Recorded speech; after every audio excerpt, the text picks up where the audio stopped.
Bonjour. Le point faible des vérandas, c'est l'étanchéité sur les bordures. Cette véranda a plusieurs années et on voit que le joint, si autant le joint de caoutchouc a bien vieilli, autant la bavette en plomb commence à être abîmée, surtout le mur est lui très abîmé. Donc on va voir comment refaire le dessus de ce mur et l'étanchéité du bord de la véranda. Voilà donc le résultat des infiltrations d'eau dans la véranda à cause du joint qu'on a vu en haut.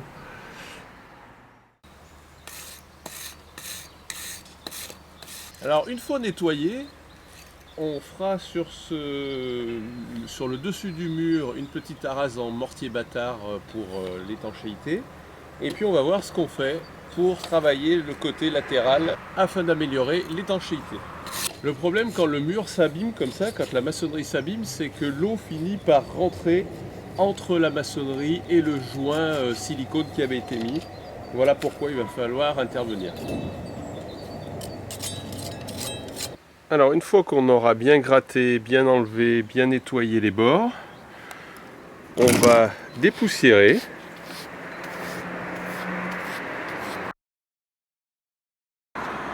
Une question intéressante quand on fait de la rénovation comme ça, ou de l'entretien, c'est le rapport qualité-prix.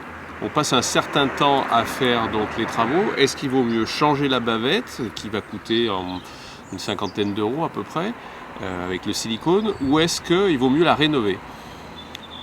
Je dirais que c'est à vous de voir. Si votre budget est très serré, essayez de rénover, sachant que vous devrez peut-être recommencer dans 2 ans, alors que si vous la changez, vous êtes tranquille pour une dizaine d'années. On prendra soin aussi de nettoyer sous la bavette caoutchouc. Alors après mûre réflexion, on a décidé d'enlever parce que la bavette est vraiment quand même en mauvais état.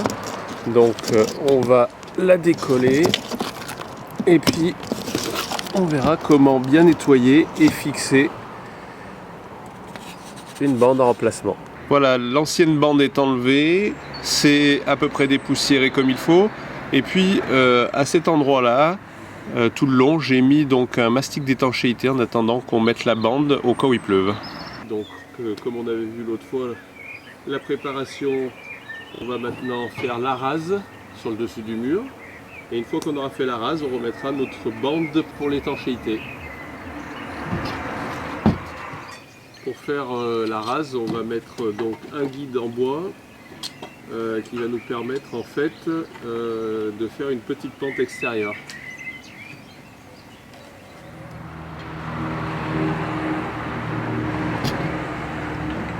Alors pour commencer, on mouille avant de mettre notre mortier bâtard chaud et ciment. Ensuite, on applique à la truelle en faisant une petite pente extérieure.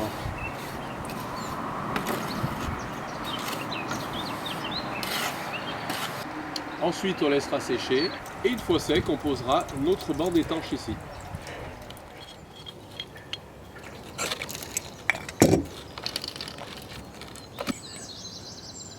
Alors une fois qu'on a bien fini de dépoussiérer, on va poser donc cette bande qui est une bande en fait spéciale étanchéité, autocollante. On va la dérouler et la faire appliquer donc 2 tiers sur le mur, 1 tiers sur la bande de caoutchouc ici. Donc on va la dérouler, la présenter, couper la bonne longueur et ensuite la faire adhérer. Donc on va enlever la bande de protection qui est derrière donc notre bande d'étanchéité. On va faire adhérer dans un premier temps la partie haute.